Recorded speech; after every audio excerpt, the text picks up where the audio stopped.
ধন্যবাদ সাবরিনা আফরোজ সেবন্তী।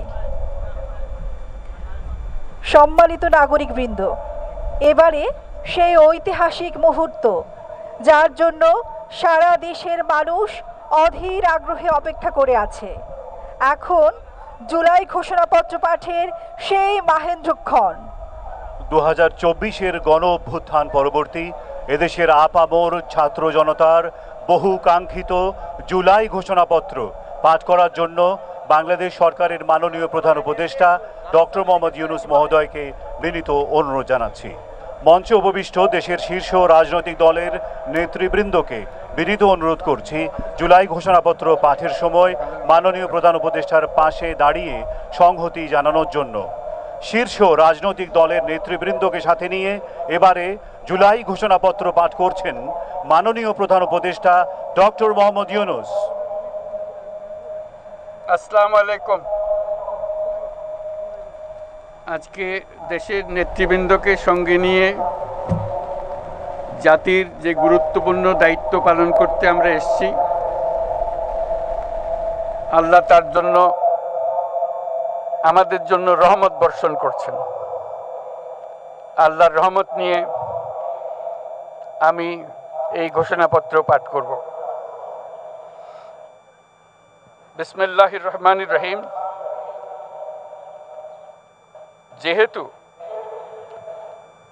উপনিবেশ বিরোধী লড়াইয়ের সুদীর্ঘকালের ধারাবাহিকতায় এই ভূখণ্ডের মানুষ দীর্ঘ 23 বছর পাকিস্তানের স্বৈরশাসকদের বঞ্চনা ও শোষণের বিরুদ্ধে রুখে দাঁড়িয়েছিল এবং নির্বিচার গণহত্যার বিরুদ্ধে গণপ্রতিরোধ গড়ে 1971 সালে 26শে মার্চ স্বাধীনতা ঘোষণা করে রক্তক্ষয়ী মুক্তিযুদ্ধের মাধ্যমে জাতীয় মুক্তির লক্ষ্যে বাংলাদেশ রাষ্ট্র প্রতিষ্ঠা করেছিল।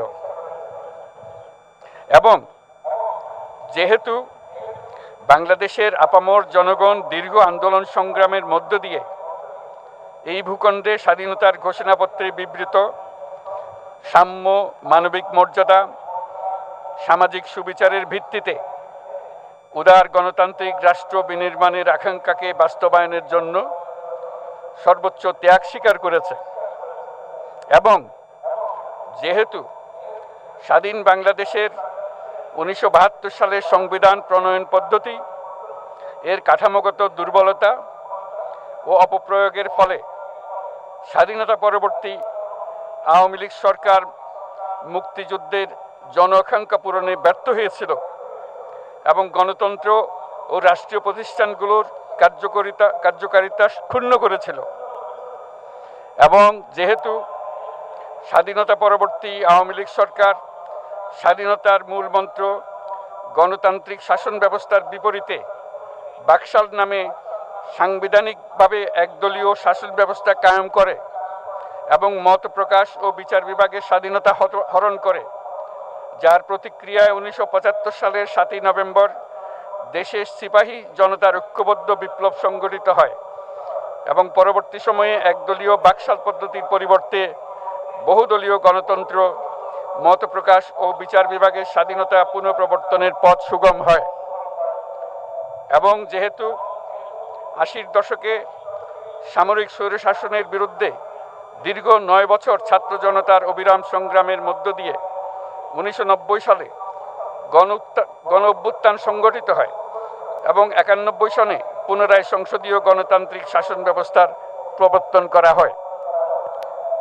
এবং যেহেতু দেশি বিদেশি চক্রান্তে সরকার পরিবর্তনের গণতান্ত্রিক প্রক্রিয়া ব্যাহত হওয়ায় 1/11-র মতো ষড়যন্ত্রমূলক ব্যবস্থার মাধ্যমে বাংলাদেশে শেখ হাসিনার একচ্ছত্র ক্ষমতা, আধিপত্য এবং ফেসিবাদের পথ সুগম করা হয়। যেহেতু দীর্ঘ 16 বছরের ফেসিবাদী অগণতান্ত্রিক গণবিরোধী শাসন ব্যবস্থা কায়েমের লক্ষ্যে এবং একদলীয় রাষ্ট্র ব্যবস্থা প্রতিষ্ঠার অতি উগ্র বাসনা চরিতার্থ করার অভিপ্রায়ে সংবিধানে অবৈধ অগণতান্ত্রিক পরিবর্তন করা হয়, যার ফলে একদলীয় একচ্ছত্র ক্ষমতা ও আধিপত্য প্রতিষ্ঠার পথ সুগম হয়। এবং যেহেতু শেখ হাসিনার আওয়ামী লীগ সরকারের দুঃশাসন, গুম খুন, আইন বহির্ভূত হত্যাকাণ্ড, মত প্রকাশের স্বাধীনতা হরণ এবং একদলীয় স্বার্থে সংবিধান সংশোধন ও পরিবর্তন বাংলাদেশের সকল রাষ্ট্রীয় সাংবিধানিক প্রতিষ্ঠানসমূহকে ধ্বংস করে। এবং যেহেতু হাসিনা সরকারের আমলে তারই নেতৃত্বে একটি চরম গণবিরোধী, একতান্ত্রিক ও মানবাধিকার হরণকারী শক্তি বাংলাদেশকে একটি ফ্যাসিবাদী, মাফিয়া এবং ব্যর্থ রাষ্ট্রের রূপ দিয়ে আন্তর্জাতিকভাবে বাংলাদেশের ভাবমূর্তি ক্ষুণ্ণ করে এবং যেহেতু তথাকথিত উন্নয়নের নামে শেখ হাসিনার ফ্যাসিবাদী নেতৃত্বে সীমাহীন দুর্নীতি, ব্যাংক লুট, অর্থ পাচার ও অর্থনৈতিক প্রতিষ্ঠানগুলিকে ধ্বংসের মধ্যে দিয়ে বিগত পতিত দুর্নীতিবাজ আওয়ামী লীগ সরকার বাংলাদেশ ও এর অমিত অর্থনৈতিক সম্ভাবনাকে বিপর্যস্ত করে তোলে এবং পরিবেশ, প্রাণ বৈচিত্র্য ও জলবায়ুকে বিপন্ন করে। এবং যেহেতু শেখ হাসিনার ফ্যাসিস্ট সরকারের বিরুদ্ধে রাজনৈতিক দল, ছাত্র শ্রমিক সংগঠন সহ সমাজের সর্বস্তরের জনগণ গত প্রায় 16 বছর যাবৎ নিরন্তর গণতান্ত্রিক সংগ্রাম করে জেল জুলুম, হামলা মামলা, গুম খুন ও বিচার বহির্ভূত হত্যাকাণ্ডের শিকার হয় এবং যেহেতু বাংলাদেশে বিদেশি রাষ্ট্রের অন্যায় প্রভুত্ব, শোষণ ও খবরদারিত্বের বিরুদ্ধে এদেশের মানুষের ন্যায়সঙ্গত আন্দোলনকে বহিঃশক্তির তাবেদার আওয়ামী লীগ সরকার নিষ্ঠুর শক্তি প্রয়োগের মাধ্যমে দমন করে এবং যেহেতু অবৈধভাবে ক্ষমতা অব্যাহত রাখতে আওয়ামী লীগ সরকার 3টি প্রহসনের নির্বাচনে এর জাতীয় সংসদ নির্বাচন এদেশের মানুষকে ভোটাধিকার ও প্রতিনিধিত্ব থেকে বঞ্চিত করে। যেহেতু আওয়ামী লীগ আমলে ভিন্ন মতের রাজনৈতিক নেতাকর্মী, শিক্ষার্থী, তরুণদের নিষ্ঠুরভাবে নির্যাতন করা হয় এবং সরকারি চাকুরিতে একচেটিয়া দলীয় নিয়োগ এবং কোটাভিত্তিক বৈষম্যের কারণে ছাত্র, চাকুরি প্রার্থী, নাগরিকদের মধ্যে চরম ক্ষোভের জন্ম হয় এবং যেহেতু বিরোধী রাজনৈতিক দল সংগঠনের উপর চরম নিপীড়নের ফলে দীর্ঘদিন ধরে জনরোষের সৃষ্টি হয় এবং জনগণ সকল বৈধ প্রক্রিয়া অবলম্বন করে ফ্যাসিবাদ বিরোধী লড়াই চালিয়ে যায় এবং যেহেতু সরকারি চাকরিতে বৈষম্যমূলক কোটা ব্যবস্থা বিলোপ ও দুর্নীতি প্রতিরোধে বৈষম্য বিরোধী ছাত্র আন্দোলন চলাকালে আওয়ামী লীগ সরকার কর্তৃক ব্যাপক দমন পীড়ন, বর্বর অত্যাচার, মানবতা বিরোধী হত্যাকাণ্ড চালানো হয়, যার ফলে সারা দেশে দলমত নির্বিশেষে ছাত্র জনতার উত্তাল গণবিক্ষোভ গণ অভ্যুত্থানের রূপ নেয় এবং যেহেতু ফ্যাসিস্ট শক্তির বিরুদ্ধে অদম্য ছাত্র জনতার অভ্যুত্থানে রাজনৈতিক দল, ধর্মীয়, সামাজিক, সাংস্কৃতিক, পেশাজীবী, নারী ও শ্রমিক সংগঠনসমূহ সমাজের সকল স্তরের মানুষ যোগদান করে এবং আওয়ামী ফ্যাসিবাদী বাহিনী রাজপথে নারী, শিশু সহ প্রায় 1000 মানুষকে নির্বিচারে হত্যা করে, অগণিত মানুষ পঙ্গুত্ব, অন্ধত্ব বরণ করে।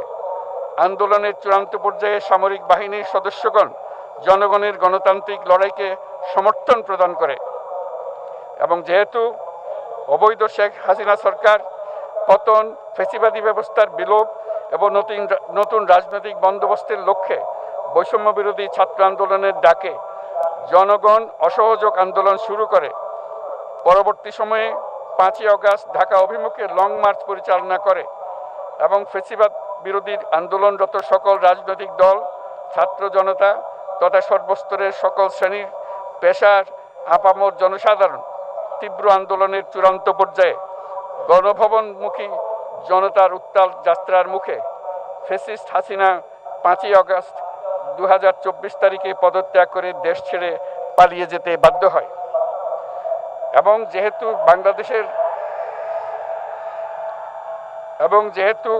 বাংলাদেশের রাজনৈতিক ও সাংবিধানিক সংকট মোকাবেলায় গণ অভ্যুত্থানের মধ্য দিয়ে ব্যক্ত জনগণের সার্বভৌমত্বের প্রত্যয় ও প্রয়োগ রাজনৈতিক ও আইনি উভয় দিক থেকে যুক্তিসঙ্গত, বৈধ ও আন্তর্জাতিকভাবে স্বীকৃত এবং যেহেতু জনগণের দাবি অনুযায়ী এরপর অবৈধ দ্বাদশ জাতীয় সংসদ ভেঙে ভেঙে দেওয়া হয় এবং সংবিধানের 106 অনুচ্ছেদ অনুসারে সুপ্রিম কোর্টের মতামতের আলোকে সাংবিধানিকভাবে ডক্টর মোহাম্মদ ইউনূসের নেতৃত্বে 8ই আগস্ট 2024 তারিখে একটি অন্তর্বর্তীকালীন সরকার গঠন করা হয়। এবং যেহেতু বাংলাদেশের সর্বস্তরের জনগণের ফ্যাসিবাদ বিরোধী তীব্র আকাঙ্ক্ষা এবং ছাত্র জনতার অভ্যুত্থানের মধ্য দিয়ে ফ্যাসিবাদ বৈষম্য দুর্নীতিমুক্ত সমাজ ও রাষ্ট্র বিনির্মাণের অভিপ্রায় প্রকাশিত হয়, সেই হেতু বাংলাদেশের জনগণ সুশাসন ও সুষ্ঠু নির্বাচন, ফ্যাসিবাদী শাসনের পুনরাবৃত্তি রোধ, আইনের শাসন, অর্থনৈতিক ও সামাজিক ন্যায় বিচার নিশ্চিত করার লক্ষ্যে নিয়মতান্ত্রিক উপায়ে বিদ্যমান সংবিধান ও সকল রাষ্ট্রীয় সাংবিধানিক প্রতিষ্ঠানের গণতান্ত্রিক সংস্কার সাধনের অভিপ্রায় ব্যক্ত করে।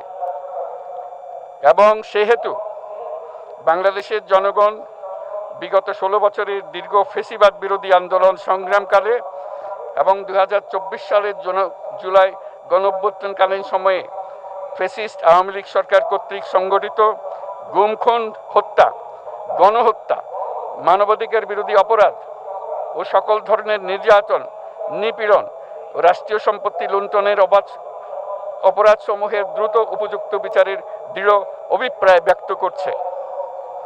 সেহেতু বাংলাদেশের জনগণ জুলাই জনগণের সকল শহীদদের জাতীয় বীর হিসেবে ঘোষণা করে শহীদদের পরিবার, আহত যোদ্ধা এবং আন্দোলনকারী ছাত্র জনতাকে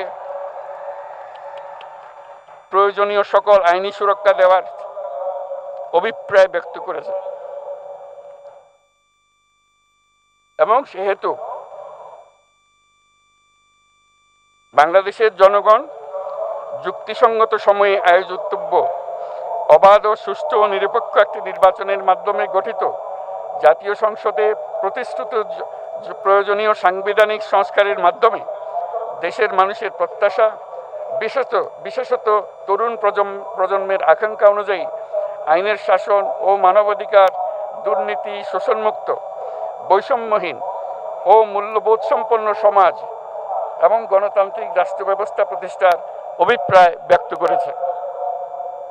এবং সেহেতু বাংলাদেশের জনগণ এই প্রত্যাশা ব্যক্ত করছে যে একটি পরিবেশ ও জলবায়ু সহিষ্ণু, অন্তর্ভুক্তিমূলক, টেকসই উন্নয়ন কৌশলের মাধ্যমে বর্তমান ও ভবিষ্যৎ প্রজন্মের অধিকার সংরক্ষিত হবে।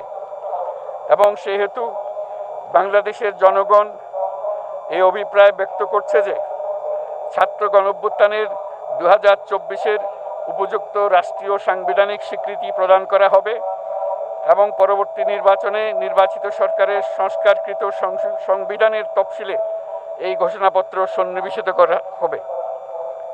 এবং 5ই আগস্ট 2024 সালে গণঅভ্যুত্থানে বিজয়ী বাংলাদেশের জনগণের আকাঙ্ক্ষার প্রতিফলন হিসেবে এই ঘোষণা প্রণয়ন করা হলো। জাতির সার্বিক মঙ্গল কামনা করে আমি জুলাই ঘোষণাপত্র আপনাদের সবার সামনে উত্থাপন করলাম। আল্লাহ সকলের জন্য মঙ্গল দান করুন, জাতির জন্য মঙ্গল নিয়ে আসুক। সবাইকে ধন্যবাদ। আল্লাহ হাফেজ।